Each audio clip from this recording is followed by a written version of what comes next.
हम लोग इलाज 17 करेंगे। ABC पार्टनर्स है, इनका रेशियो गिवन है यहाँ पे। इसको पहले लिख लेते हैं। ओल्ड रेशियो AB और C, जो कि 3, 2 और 1। दैट इज 3/6, 2/6 और 1/6। यहाँ पे देखो कैपिटल करेंट है, मेरे को पता है कि करेंट है तो सब कुछ करेंट के थ्रू होगा। ओके, एक बार चेक करते हैं यहाँ पे बनाना क्या है। यहाँ पे ये वैल्यूएशन अकाउंट बनाना है, कैपिटल अकाउंट बनाना है, करेंट अकाउंट बनाना है, सीज लोन अकाउंट बनाना है, जो कि बहुत इंपॉर्टेंट है यहाँ पे, बैंक अकाउंट और बैलेंस है। ठीक है, यहाँ पे एक चीज पहले देखो, फिर मैं सीज लोन के बारे में बताती हूँ। यहाँ पे सी रिटायर करा है और डी एडमिट होगा। ठीक है, यहाँ पे सी रिटायर करेगा और डी एडमिट हो रहा है। ठीक है, तो जो न्यू रेशियो होगा वो किसके बीच में होगा? ए के बीच में, बी के बीच में। और क्योंकि सी रिटायर कर रहा है तो सी के बीच में नहीं होगा, और क्योंकि डी एडमिट होगा तो डी के बीच में। अब इनका रेशियो होगा क्या, एक बार चेक कर लेते हैं। यहाँ पे देखो क्या लिखा है, नंबर 4 में आओ। लिखा है कि ए और बी प्रॉफिट शेयर करेंगे सेम रेशियो में जो पहले उनका था। तो ए और बी का जो पहले था वही होगा। ए और बी का पहले क्या था? 3 और 2 था। तो इनका अभी भी 3 और 2 ही होगा। डी का क्या होगा ये देखते हैं। ये लोग कह रहे हैं कि डी का भी वही होगा जो सी का था। सी का क्या था? सी का 1 था, तो डी का भी क्या हो जाएगा? 1 हो जाएगा। क्या ये बात क्लियर? ओके। अब और एक इम्पोर्टेंट चीज यहाँ पे बता रही हूँ, सी रिटायर कर रहा है और मेरे को सी लोन बोला है। इसका मतलब हम लोग पूरा अमाउंट सी को नहीं पे करेंगे, एज अ लोन रहेगा। इस सब में एक बार मैं फिर क्लियर करती हूँ, यहाँ पे सी लोन बोला है और सी रिटायर कर रहा है। इसका मतलब डेफिनेटली हम लोग सी को पूरा नहीं पे कर रहे हैं, आधा अधूरा पे करेंगे या कुछ भी नहीं पे करेंगे, इससे यहाँ पे सी लोन बना है। यहाँ पे ये सम बहुत ही अच्छा है, क्यों? क्योंकि ऑलरेडी सी लोन पहले से खड़ा है। ठीक है, नॉर्मली हम लोग क्या करते हैं, जो भी अमाउंट हम लोग नहीं पे कर पाते हैं सी को, वो एज अ सी लोन खड़ा होता है। पर ये पहला सम है जहाँ पे ऑलरेडी सी लोन का बैलेंस है। ठीक है, तो ये सम थोड़ा सा अलग होगा। ऐसा ये पहली बार सम है कि जो पार्टनर रिटायर कर रहा है उसको हम लोग एज अ लोन बोल के खड़ा करते हैं। पर ये पहला सम है जहाँ पे सीज लोन ऑलरेडी खड़ा है मेरी बुक में। ठीक है, तो थोड़ा सा मतलब कि हल्का सा चेंजेस आएगा, ज्यादा नहीं आएगा, वो मैं आपको बता दूंगी कहाँ पे आएगा। सीज लोन का ऑलरेडी बैलेंस है, तो ये बैलेंस हम लोग लिख लेते हैं। सीज लोन लाइबिलिटी में मतलब क्रेडिट है, तो क्रेडिट में लिखेंगे 56,000। सीज लोन में आएंगे और क्रेडिट में लिखेंगे 56,000। बाय बैलेंस बीडी, नॉर्मली हम लोग लोन खड़ा करते हैं। ये पहला सम है जहाँ पे जो पार्टनर रिटायर करा है उसका ऑलरेडी मेरी बुक में एज अ लोन खड़ा हुआ है। ठीक है, अच्छा डेट क्या डालेंगे देखते हैं। 31 मार्च 22 का बैलेंस शीट है और 31 मार्च को ये रिटायर करा है, तो हम लोग 1 अप्रैल नहीं लिख सकते हैं, तो अपने को 31 मार्च से लिखना पड़ेगा। ओके, अब एक एक पॉइंट देखते हैं क्या है यहाँ पे। प्रीमाइसिस 240 का हो गया है, प्रीमाइसिस 180 का था, 240 का हो गया, मतलब कितने से ज्यादा हो गया? 60 से प्रीमाइसिस ज्यादा हो गया। तो चलो जर्नल कर लेते हैं। प्रीमाइसिस ज्यादा हो गया तो प्रीमाइसिस अकाउंट डेबिट 60, तो ये वैल्यूएशन अकाउंट 60। 31/3/22। अब पोस्टिंग कर लेते हैं। प्रीमाइसिस डेबिट हुआ है, मतलब ज्यादा हुआ है, तो बैलेंस शीट में आएंगे प्रीमाइसिस +60, क्या बोल के एप्रिसिएशन। अब ये वैल्यूएशन के क्रेडिट में 60, ये वैल्यूएशन के क्रेडिट में 60 बाई प्रीमाइसेस अकाउंट। ये तो सिंपल था। प्लांट 70 का हो गया है। प्लांट 74 है, 70 हो गया मतलब 4000 से कम हुआ है। तो टू प्लांट अकाउंट 4000 से कम हुआ है। और ये वैल्यूएशन अकाउंट डेबिट।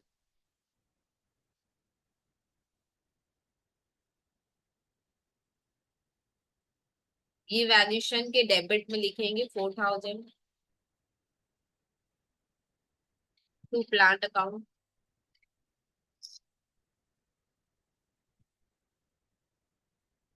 प्लांट यहाँ पे कम हुआ है तो बैलेंस शीट में जाएंगे। प्लांट और कम हुआ है 4000 से, तो डेप्रिसिएशन बोल के आएगा।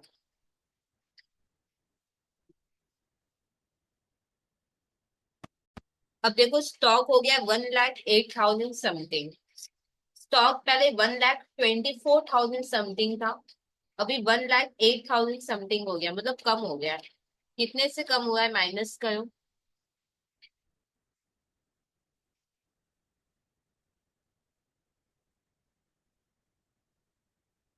16,400 से कम हुआ है स्टॉक। तो टू स्टॉक अकाउंट और ये valuation account debit.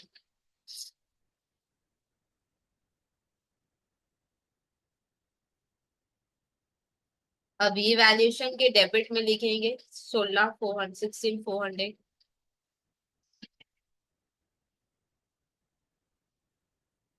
To stock account. अब स्टॉक यहाँ पे क्या हुआ है, कम हुआ है, तो बैलेंस शीट में स्टॉक से कम कर देंगे। स्टॉक इधर आएगा थोड़ा नीचे, स्टॉक -16,400, क्या बोल के डेप्रिसिएशन। फिर नेक्स्ट देखते हैं क्या है। प्रोविजन बनाना है डेटर के अगेंस्ट। डेटर डेबिट होता है तो प्रोविजन क्रेडिट होता है। प्रोविजन बनाना है, ठीक है, तो टू प्रोविजन हो जाएगा। To provision for bad debt account. कितने का प्रोविजन बनाना है। प्रोविजन बनाना है 6,000 का। और ये वैल्यूएशन अकाउंट डेबिट 6,000। 31 मार्च 22। अब ये वैल्यूएशन के डेबिट में लिखेंगे 6,000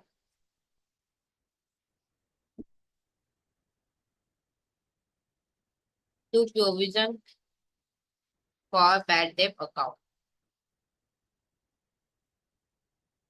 ये प्रोविजन क्या होगा, डेटर से कम हो जाएगा, तो डेटर से कम कर देते हैं। Debtor minus provision for bad date 6,000। इधर ऑलरेडी कोई प्रोविजन नहीं था, इससे टाइमलाइन का जरूरत ही नहीं पड़ा। अब यहाँ पे देखो क्या लिखा हुआ है।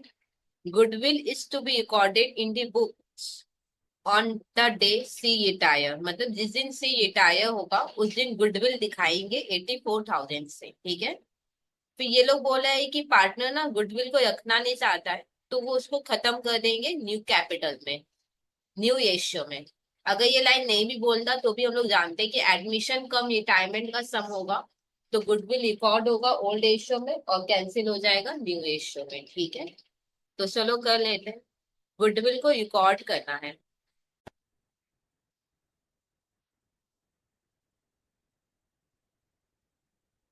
गुडविल को रिकॉर्ड करो, goodwill account debit 84,000। Old ratio में रिकॉर्ड करना है। ओल्ड रेशियो मतलब ABC में रिकॉर्ड करना है। तो to A's capital account, to B's capital account, to C's capital account. Old ratio में करना है। ओल्ड रेशियो क्या था, 3:1।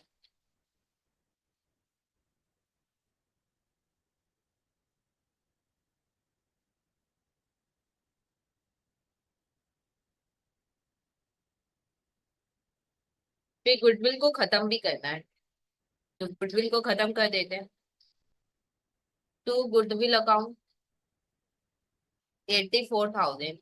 गुडविल कौन से एशियो में खत्म होगा? न्यू एशियो में। न्यू एशियो मतलब किसके बीच में होगा? न्यू एशियो मतलब ABD के बीच में होगा। तो S capital debit, B's capital debit, D's capital account debit. New ratio क्या था? वही 3:1 ही है, एक बार चेक कर लो। सेम ही है, 3:1। 3, 2 और 1 तो सेम ही आएगा। 42, 28 और 14। ठीक है। अब गुडविल देखो मैंने रिकॉर्ड किया, ठीक है, और फिर गुडविल को मैंने खत्म भी कर दिया, तो फिर डेफिनेटली अब गुडविल बैलेंस शीट में नहीं आएगा। क्रेडिट में जाएंगे, ABC में लिखेंगे। अच्छा, कैपिटल के थ्रू होगा या करेंट के थ्रू होगा दीदी? क्योंकि यहाँ तो करेंट भी है। यहाँ पे देखो क्लियरली लिख दिया है कि कैपिटल अकाउंट के थ्रू होगा। ठीक है। अगर ये लाइन नहीं लिखता ना कैपिटल के थ्रू, तो डेफिनेटली हम लोग इसको करेक्ट करके करेंट करते हैं। क्या ये बात क्लियर? जैसे यहाँ लिख दिया है कैपिटल अकाउंट के थ्रू करना है, इससे मैंने कैपिटल अकाउंट के थ्रू किया है। अगर कुछ नहीं बोलता तो ये जो कैपिटल लिखा है ना मैंने, उसको करेक्ट करके हम लोग करेंट करते हैं। क्या ये बात क्लियर? क्रेडिट में जाएंगे, ABC में लिखेंगे वैल्यू। 42, 28, 14 by goodwill account 31, 3, 22। तो यहाँ पे देखो डेबिट हुआ है, तो A, B और D में जाना है। ठीक है। A, B और D में, A में, B में और D में जाना है। ठीक है। क्या बोल के? To goodwill account 31, 3, 22। अब नेक्स्ट देखते हैं क्या लिखा है यहाँ पे। A और B प्रॉफिट शेयर करेंगे उसी रेशियो में जैसे पहले करते थे। पहले 3:2 में करते थे, तो अभी भी 3 और 2 में करेंगे। और D को वही मिलेगा जो C को मिलता था। C को 1 मिलता था तो D का भी 1, ये हम लोग कर चुके हैं। देखो क्या लिखा है कि C is to take a car. C car लेगा 7800 का कार इन पार्ट पेमेंट।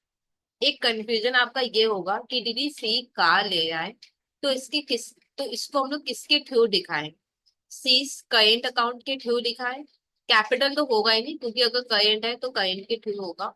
तो एक कंफ्यूजन ये है कि दीदी इसको हम लोग करेंट अकाउंट के थ्रू दिखाएं या सीज लोन के थ्रू दिखाएं। ठीक है, ये कंफ्यूजन किसी का हो सकता है। देखो अगर ऐसे लिखा होता ना कि सी ने कार लिया है, तो करेंट अकाउंट के थ्रू दिखा देना। यहाँ पे पता है क्या लिखा है? पार्ट पेमेंट के तौर पे, मतलब मेरी बुक में सी एज अ लोन खड़ा है, तो अब लोन पे करना होगा ना, तो पार्ट पेमेंट के तौर पर हम उसको कहा दे रहे हैं। पर के मेरे को ऐसे समझ में आया, तो ज्यादा सही क्या होगा? इसको लोन अकाउंट के थ्रू दिखाना। अब सपोज आप एग्जाम में ध्यान नहीं दिए और आपने गलती से करंट अकाउंट के थ्रू कर दिया, तो कोई प्रॉब्लम नहीं है, अल्टीमेट आंसर सेम आएगा। पर क्या है ना कि, पर क्या है कि हम लोग जितना सम आगे आगे कर रहे हैं, हमको ऐसा लगा है कि पढ़ना पड़ेगा, बिना पढ़े कुछ समझ ही नहीं आएगा। जैसे यहाँ पे ना कि पार्ट पेमेंट के तौर पे पे कर रहे हैं। ऑलरेडी सी का एक लोन अकाउंट खड़ा है, लोन मेरे लिए लाइबिलिटी है, अब लाइबिलिटी धीरे धीरे पे करना होगा, तो पार्ट पेमेंट के तौर पे हम उसको कार दे दिए। तो अब मेरे को ऐसा लगा कि हाँ, ये लोन अकाउंट में दिखाना ज्यादा सही होगा। क्या ये बात क्लियर है कि नहीं? और अगर आप गलती से करंट अकाउंट के थ्रू भी दिखा दोगे तो कोई प्रॉब्लम नहीं होगा, फाइनल जो आंसर होगा ना वो मैच कर जाएगा। ठीक है। ओके। अच्छा, सी ने कार लिया है तो एंट्री क्या होगा? सी ने कार लिया है तो टू कार अकाउंट 7800 का, और सी लोन क्या हो जाएगा? डेबिट। कार दिया तो लोन मेरा क्या हो जाएगा? कम। ठीक है, लोन क्रेडिट होता है, कम करे तो डेबिट हो जाएगा यहाँ पे। एक बार चेक करो तो बैलेंस शीट में कार अकाउंट है क्या? एक बार चेक करो बैलेंस शीट में ना कार नहीं है, तो कार किस में आया हुआ होगा? पक्का व्हीकल में। ठीक है, तो ये सबसे थोड़ा ध्यान रखेंगे अपने। यहाँ पे कार नहीं है, व्हीकल है, तो फिर जर्नल भी उसी हिसाब का हो जाएगा। लोन के डेबिट में लिखेंगे 7800। To vehicle account. अच्छा थोड़ा नीचे लिख लेते, ठीक है इधर, क्या पता कुछ और हो इसलिए। To vehicle account 31/3/22। तो यहाँ पे व्हीकल कम हुआ है।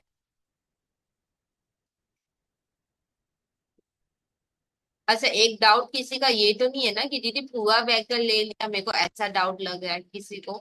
यहाँ पे देखो क्लियरली बोला है बुक वैल्यू 7800 है, मतलब 7800 का ही लिया है, ठीक है पूरा नहीं लिया है।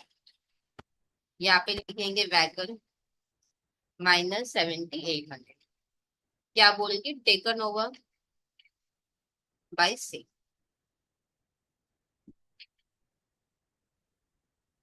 देखो क्या लिखा है, सी ने कार ले लिया पार्ट पेमेंट के तौर पे, और जो बैलेंस जो है ना वो, and the balance of all he is owed by the firm in cash, बाद बाकी उसको हम कैश दे देंगे, ठीक है एक बार अच्छे से देखो। And the balance of all he is owed by the firm in cash, बाद बाकी उसको हम कैश दे देंगे, एक्सेप्ट 40,000, 40,000 को छोड़कर जितना भी बना है वो हम उसको कैश दे देंगे, ठीक है। 40,000 को छोड़कर बाद बाकी जो भी अमाउंट बना है वो हम उसको कैश दे देंगे। 40,000 को छोड़कर क्यों, क्योंकि 40,000 एज अ लोन रखकर रखेंगे। 40,000 को छोड़कर बाद बाकी जितना भी है वो हम उसको पे कर देंगे। इसका मतलब एज अ लोन कितना खड़ा रहेगा, 40,000। तो टू बैलेंस सीडी 40,000, ठीक है। 40,000 को छोड़कर बाद बाकी जो भी अमाउंट हुआ है वो हम उसको पे कर देंगे। तो 40,000 हम एज अ लोन रखे, इसका मतलब 40,000 को छोड़कर बाद बाकी जो है वो हम पे कर देंगे। तो हम लोन कितना रखे हैं, 40, तो लोन का क्लोजिंग बैलेंस कितना हो गया, 40, और बाद बाकी हम इन कैश पे कर दे रहे हैं। एक बार चेक करो तो इन कैश आपके लिए पॉसिबल है क्या पे कर पाना? कैश बिल्कुल भी पॉसिबल नहीं है पे कर पाना, 1,500 रुपया कैसे पे करेंगे? बैंक नेगेटिव हो सकता है, कैश नेगेटिव नहीं हो सकता, तो इधर हम लोग बैंक ही यूज करेंगे। तो टू बैंक अकाउंट, क्या ये बात क्लियर है कि नहीं? 40,000 को छोड़कर बाद बाकी पे कर देंगे, तो 40,000 एज अ लोन खड़ा रहेगा और बाद बाकी जो भी है सब पे हो जाएगा, ठीक है।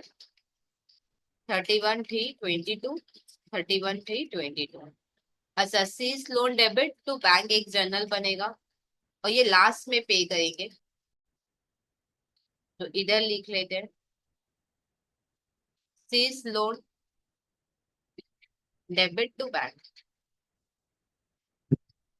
लोन के डेबिट में टू बैंक तो आया हुआ है, अब बैंक के क्रेडिट में लिखेंगे बाई सीज लोन।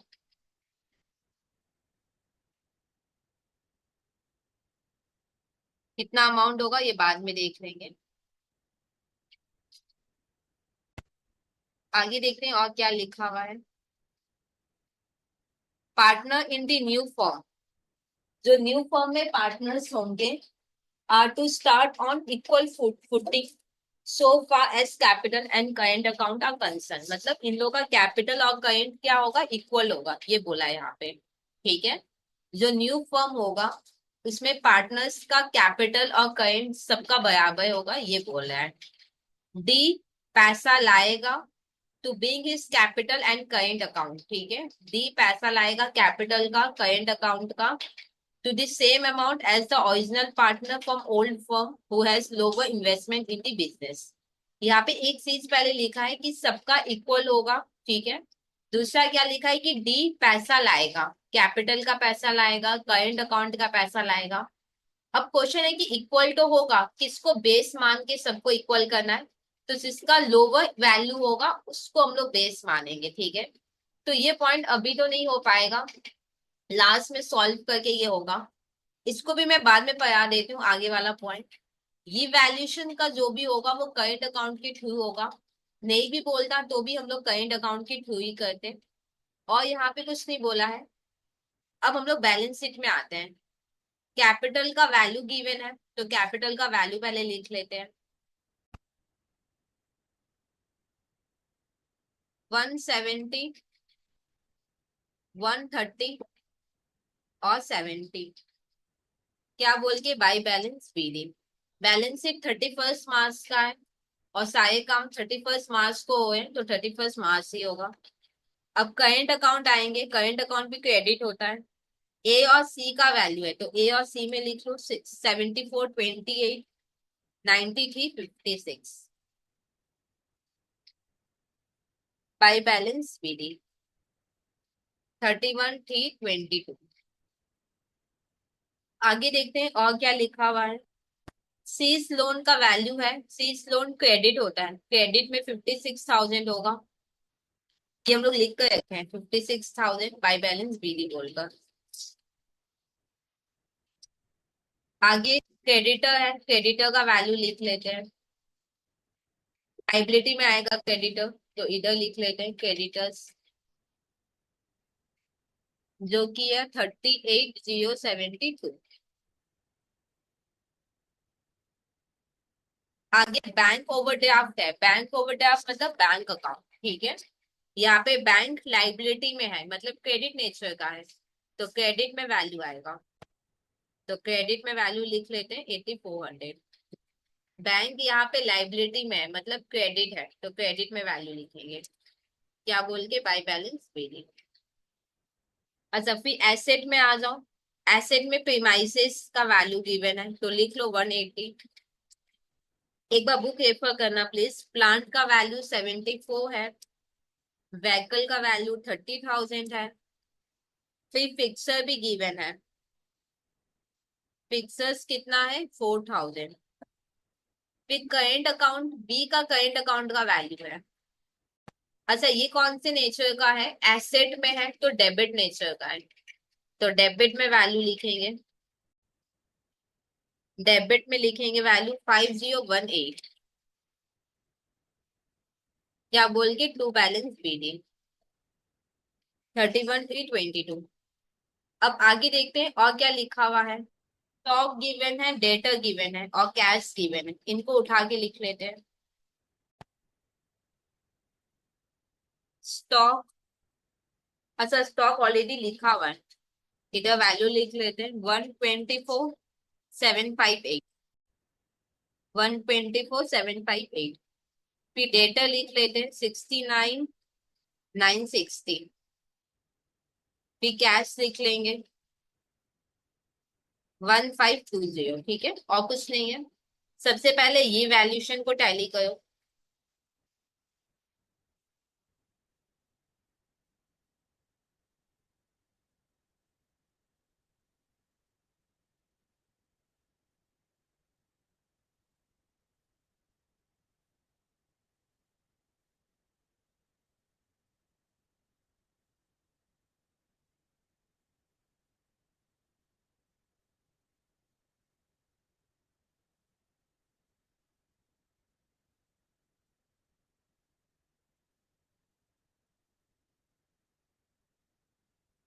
33,600 ये कहा जाएगा क्योंकि करेंट है तो करेंट में जाएगा, और लिख भी दिया कि करेंट में जाएगा।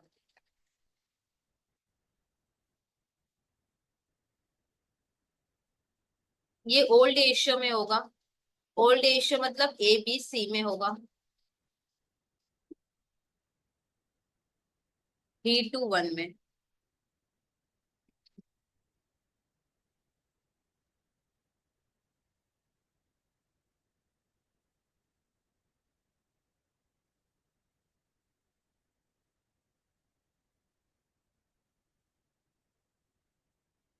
जनरल क्या होगा, टू करेंट अकाउंट, और ये valuation debit, to current account, तो to S current account, to B's current account, to C's current account, और ये वैल्यूएशन अकाउंट डेबिट। कितना वैल्यू है,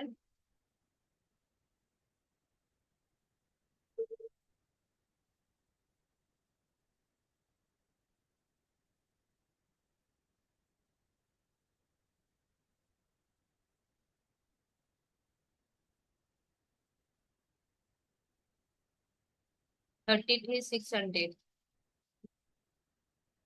ठीक है। ये वैल्यूएशन के डेबिट में 33,600 हो चुका है। अब करेंट अकाउंट में लिखेंगे क्रेडिट में लिखना है, क्रेडिट में लिखना है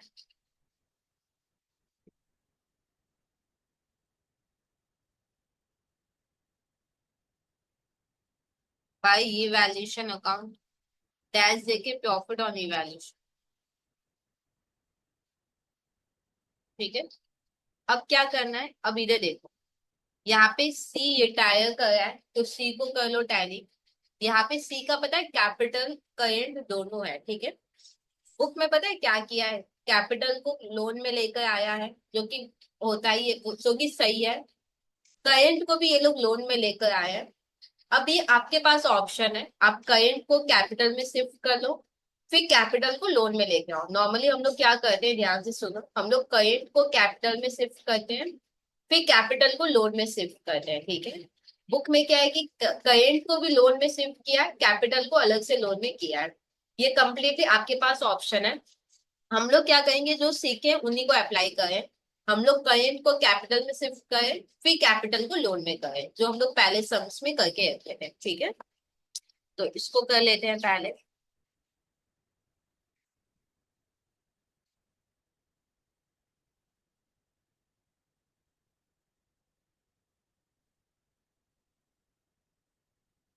सी को टैली करो, देखो कितने का डिफरेंस आएगा।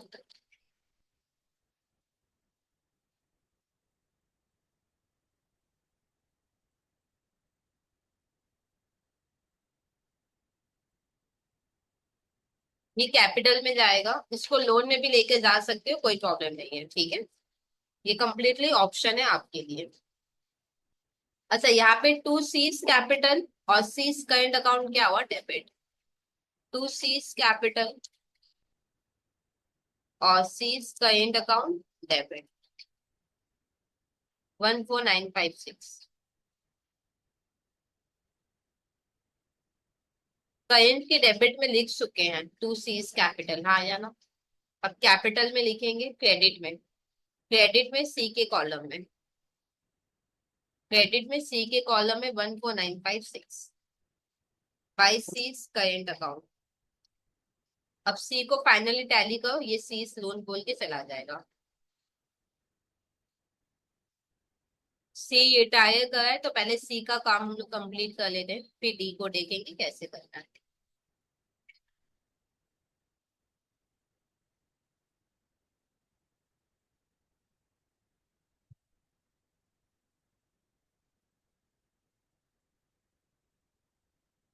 98,95,6, 98,95,6 ये सी लोन बोल के जाएगा।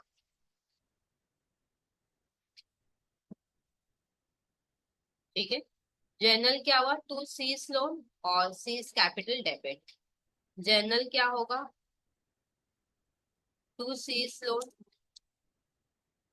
Seize capital debit.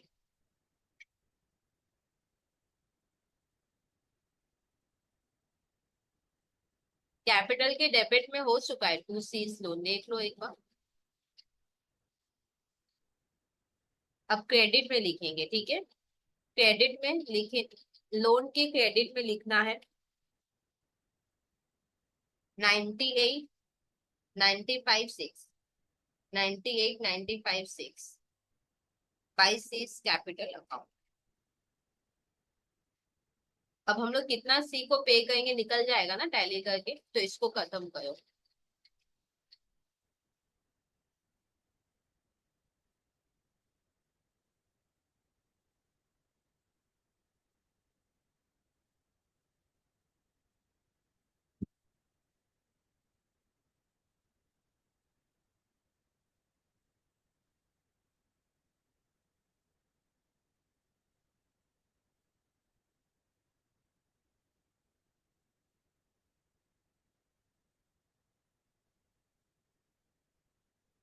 107,156, ठीक है। ये बैलेंस करके मिला, डैश देके बैलेंसिंग फिगर। टू बैंक और C's loan debit, to bank और सीज लोन डेबिट का वैल्यू मिल गया। अच्छा, लोन के डेबिट में टू बैंक लिखा हुआ है, बैंक के क्रेडिट में लिखो, बैंक के क्रेडिट में बाई सीज लोन लिखा हुआ है, वैल्यू लिख देते हैं। अब सी फाइनली हुआ कंप्लीट, अब डी पे फोकस करो। डी यहाँ पे पैसा लाएगा इक्वल, डी यहाँ पे सबका कैपिटल इक्वल, सबका कैपिटल और करेंट इक्वल होगा। डी पैसा लाएगा, किसको बेस मान के, जो लोवेस्ट होगा उसको बेस मान के। अब देखो ए बी और डी है, तो ए बी को देख लो पहले, पहले हम लोग कैपिटल में आते हैं। कैपिटल टैली करो ए बी का पहले, ए और बी का कैपिटल टैली करो।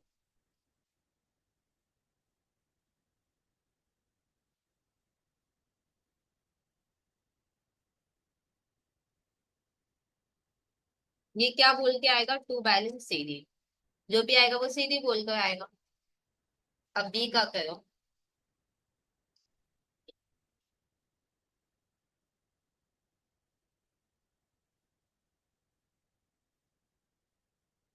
ठीक है, अब ध्यान से समझना, ए बी और डी का इक्वल होगा, ए बी डी का क्या होगा, इक्वल होगा, ठीक है या नहीं। अभी हम कुछ नहीं कर रहे हैं यहाँ पे, क्योंकि यहाँ पे सीधी है ना, इक्वल होगा, उसको मैं नेक्स्ट स्टेप में लेती हूँ। एक बार ध्यान से समझो, यहाँ पे क्या है ना, कि सिर्फ डी को चेंज नहीं करना है, यहाँ पे ए बी सबका चेंज होगा, सबका इक्वल होगा। यहाँ पे पॉसिबल नहीं है, तो मैं नेक्स्ट पैराग्राफ में करूंगी। एक बार सिर्फ टोटल कर लेते हैं, ठीक है। यहाँ पे सिर्फ डी का निकालना होता ना, तो इसी पैराग्राफ में मैं आपको करवा देती, पर यहाँ पे ए बी में भी किसी का चेंज होगा। तो एक बार हम लोग सीधी बीडी कर लेते हैं, फिर नेक्स्ट देखते हैं इसको कैसे ले जाएंगे। बाई बैलेंस सीडी मतलब इधर बिलो दी लाइन मेथड होगा, मेरे को लगा इसी में ही हो जाएगा, पर इसमें ये नहीं होगा। टू बैलेंस सीडी है तो by balance BD. 170 130, by balance CD है तो टू बैलेंस बीडी। सी में 14,000। ठीक है, अब इसको पहले कंप्लीट करते हैं। यहाँ पे लिखो टू बैलेंस सीडी। यहाँ पे देखो मिनिमम, यहाँ पे सब इक्वल रहेंगे, और किसको बेस मानेंगे, मिनिमम। मिनिमम यहाँ पे कितना है, 170, और 130 में मिनिमम क्या देखा है, 130। तो हम लोग तीनों का 130 लेंगे। एक बार फिर सुनो, तीनों का इक्वल होगा, बेस मिनिमम को लोगे, तो 170 और 130 में मिनिमम क्या लगा है, 130। तो सबका मिनिमम 130 होगा बैलेंस, ठीक है। अब कोई बोलेगा दीदी मिनिमम 14,000 भी तो है। आपको पता है करंट अकाउंट डेबिट है यहाँ पे 14,000 से, मतलब ये नेगेटिव है। नेगेटिव नहीं लेते हैं, लोवेस्ट वैल्यू मतलब पॉजिटिव में जो लोवेस्ट वैल्यू है उनको लेते हैं, नेगेटिव को कभी नहीं लेते हैं। क्या ये बात क्लियर। ये ना नेगेटिव वैल्यू है, डेबिट है मतलब ये नेगेटिव वैल्यू है। जब लोवेस्ट बोलेगा तो पॉजिटिव में जो लोवेस्ट होंगे उनको अपने को लेना है। क्या ये बात क्लियर है कि नहीं। यहाँ पे कितना होगा, 130। क्या ये चीज क्लियर। अब इसको टैली करो, ये चीज क्लियर है क्या। सारे पार्टनर्स का इक्वल होगा, जो लोअर होगा उसको बेस मानेंगे। फिर डी पैसा लाएगा, डी तो डी की आएगी, पैसा लाना होगा डी को। क्या ये चीज क्लियर है क्या, ऐसे ही अपने को करेंट भी करना होगा।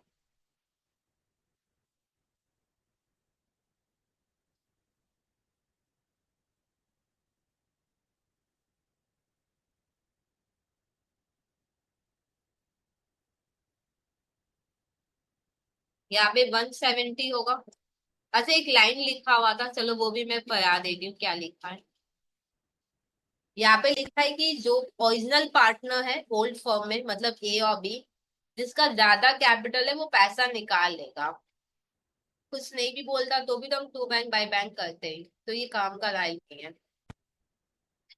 170 तो 40 होगा, जो कि टू बैंक होगा, ये हम लोग जानते हैं, नहीं लिखा होता तो भी हम लोग टू बैंक ही करते हैं इसको।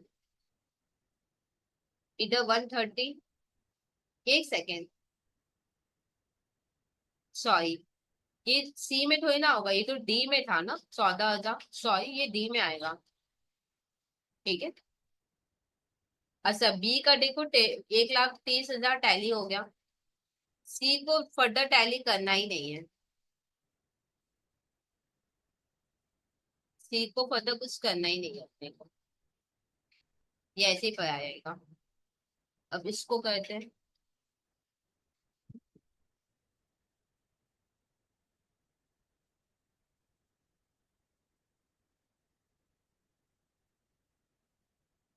By bank account.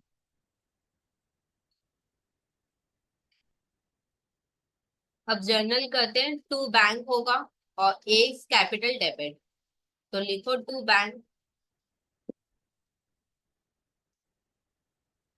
As capital debit.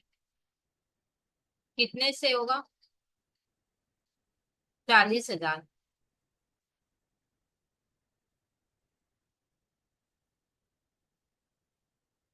ठीक है, कैपिटल में हम लोग लिख चुके हैं टू बैंक। अब बैंक के क्रेडिट में लिखेंगे 40,000 बाई एज कैपिटल अकाउंट। फिर एक और जर्नल यहाँ पे होगा, बाई बैंक मतलब bank debit to D's capital. तो यहाँ पे लिखो bank debit to D's capital account.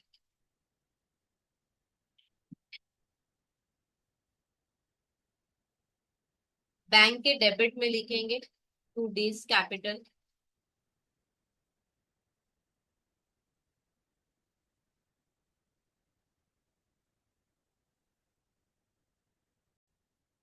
अब ऐसे हम लोग करेंट अकाउंट को कर लेते हैं, पहले ए को टैली करेंगे।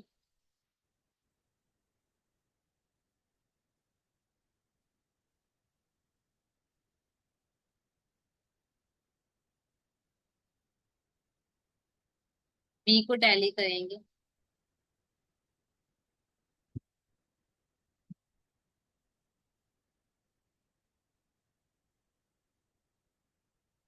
और डी का तो कुछ है ही नहीं। देखो यहाँ पे क्या था कि ए बी डी का इक्वल होगा और लोवेस्ट को बेस मान के करेंगे। तो एक बार हम लोग सीधी बीडी करेंगे और ये बिलो डी लाइन ही हो पाएगा। ठीक है, जैसे हम लोग कैपिटल में किए थे। यहाँ पे सिर्फ अगर डी का करना होता ना तो यही पे काम हो जाता, पर ए बी और डी तीनों में एडजस्टमेंट होगा, इक्वल होगा। तो ये तो बिलो डी लाइन मेथड में ही करेंगे। 31 मार्च 22, क्योंकि अभी सम खत्म नहीं हुआ है। By balance BD 242286,182।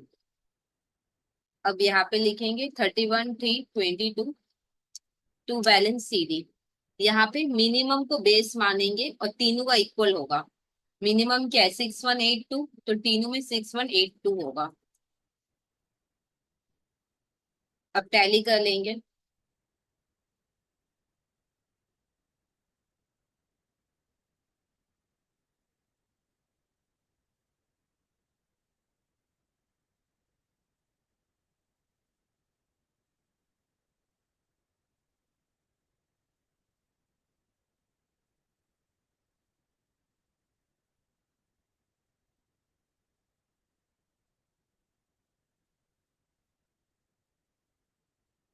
जो भी डिफरेंस आएगा वो टू बैंक या बाई बैंक हो जाएगा।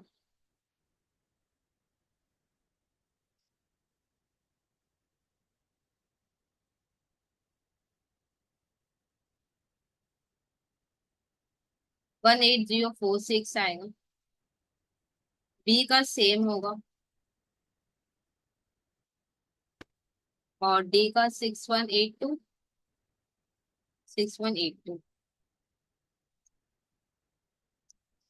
To bank account by bank account. 31/3/22, 31/3/22। अच्छा, टू बैंक और एस कहीं डेबिट हुआ है, हाँ या ना? तो इसको लिख लो, to bank S current account debit 18046।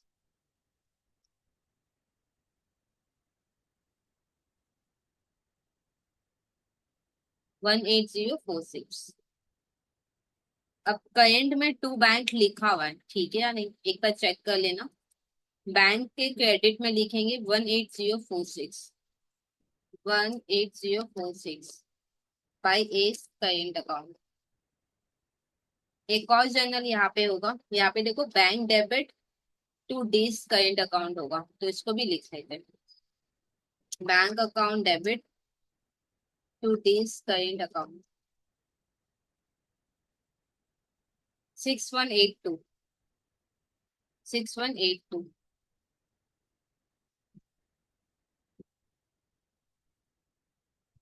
6182।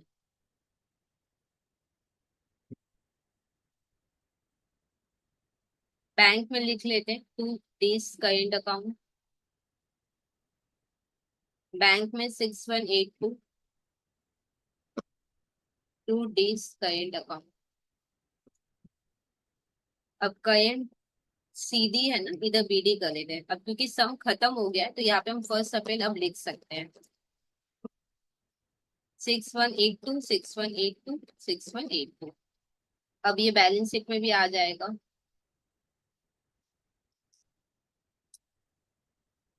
A B और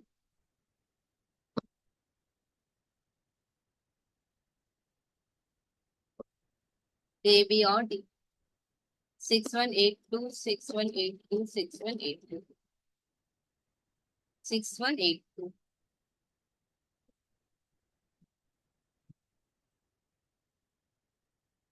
18546, 18546। अच्छा, यहाँ पे कैपिटल टैली हो गया, ये वैल्यूएशन तो हुआ हुआ था, करंट भी हो गया। एक बार सीस लोन को टैली करो, ये भी हुआ हुआ है। टू बैलेंस सीडी क्या हो जाएगा, by balance BD, by balance BD 40,000। और ये लोन लाइबिलिटी में आएगा। यहाँ पे लिखो सीस लोन 40,000। अब सिर्फ बैंक बाकी है तो बैंक को टैली कर लो।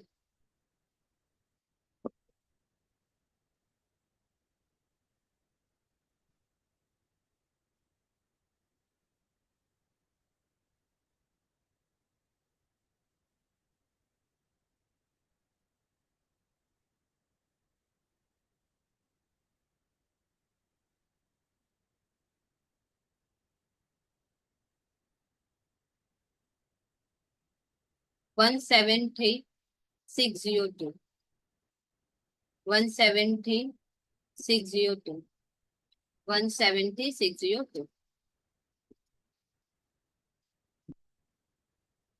23420, टू बैलेंस सीडी।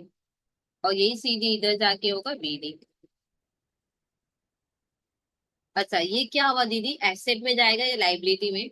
आपको पता है बैलेंस शीट में कौन सा वैल्यू जाता है, बीडी।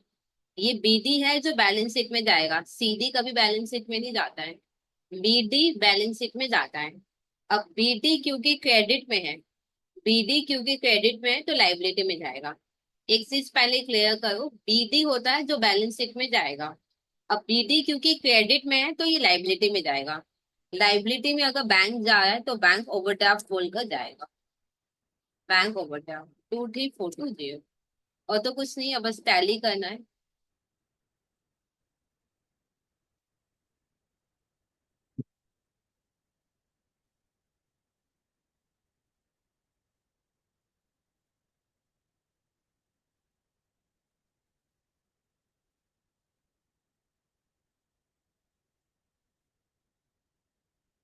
30,000 से 78 माइनस 22,200, 22,200।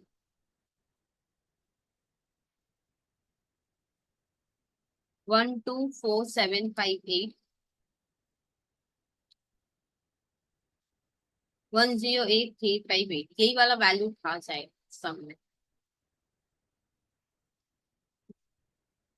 69960, 63,960। अब टैली कर लेंगे।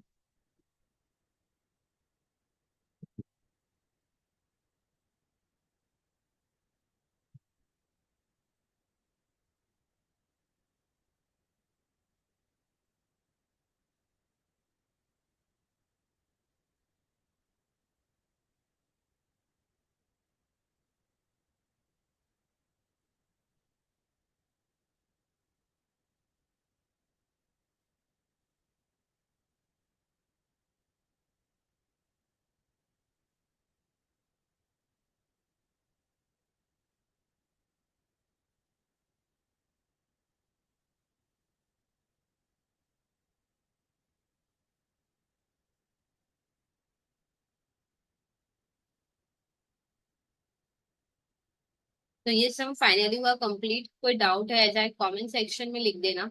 और अगर अभी तक आपने खुद को इनरोल नहीं किया तो प्लीज चैनल को सब्सक्राइब करके आप खुद का इनरोलमेंट कंप्लीट कर सकते हैं।